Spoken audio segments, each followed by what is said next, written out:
Hello, Hazel by Jack Tucker.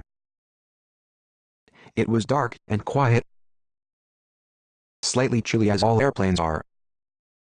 I was starting to fall asleep. Beep, beep, beep. That would be my watch. I thought to myself, it must be 2 o'clock. Time to spend 20 minutes passing out drinks to half-asleep passengers. Hazel, it's drink passing out time. That would be Danny. He is also a flight attendant and the only other one on this plane. I'm coming. As we start to pass out the drinks, the captain's voice over the mic. This is Captain Kirk. We are going into some minor turbulence. Please buckle your seatbelts and put your tray tables and seat backs into the upright position.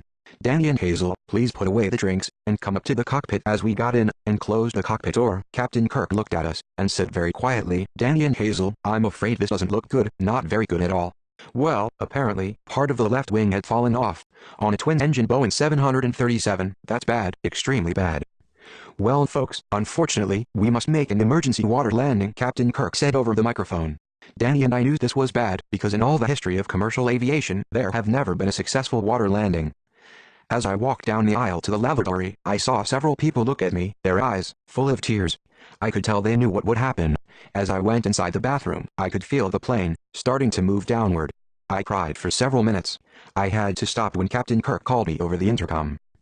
When I arrived at the front of the airplane, Danny came out and told me it was time to make sure that everyone knew what to do when we landed, if we landed. After finishing me explaining how the flotation devices and the life jackets worked, Danny told everyone to buckle in, and then we did so ourselves. Danny in the front, me in the back. A few minutes later, splash. We landed, and we didn't die. I unbuckled myself, ran up to the front, and opened the cockpit door. It was empty. After seeing this, I realized that I was so overjoyed about not being dead, that I didn't realize the plane was empty. I woke up, we hit the water, and the entire plane was torn apart. Everything is white.